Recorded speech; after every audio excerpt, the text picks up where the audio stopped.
किसी ने कहा बिना कलश के प्राण प्रतिष्ठा कैसे होगी, किसी ने कहा बिना कलश के प्राण प्रतिष्ठा कैसे होगी, किसी ने कहा जब चुनाव ही प्राण हो तो सोचो कौन सी प्रतिष्ठा दांव पे लगी होगी। लोग तो कुछ कहेंगे, लोगों का काम है कहना, आप जन की बात मत सुनना, सिर्फ मन की बात करना। फिर भी खुश थे हम, फिर भी खुश थे हम।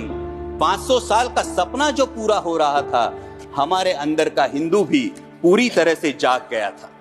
तो चल पड़े अयोध्या की ओर, राम लल्ला की दर्शन की आस लगाए। चल पड़े अयोध्या की ओर, राम लल्ला के दर्शन की आस लगाए।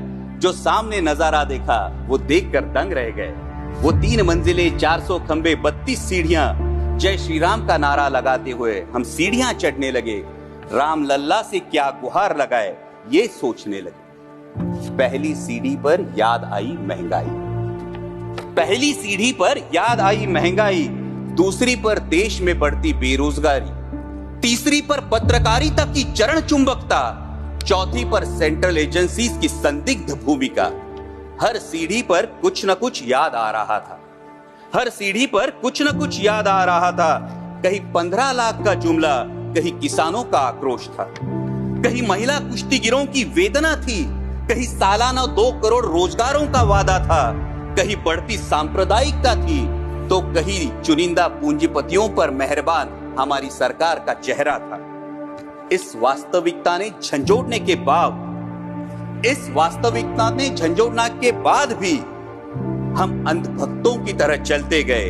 होश तो तब संभाला जब राम लल्ला के दर्शन हुए। हमें नतमस्तक देख राम लल्ला मुस्कुराते हुए बोले, हमें नतमस्तक देख राम लल्ला मुस्कुराते हुए बोले, मैं कल भी था, आज भी हूं, कल भी रहूंगा। जितना इस मंदिर में हूं उतना ही तुम्हारे मन में रहूंगा।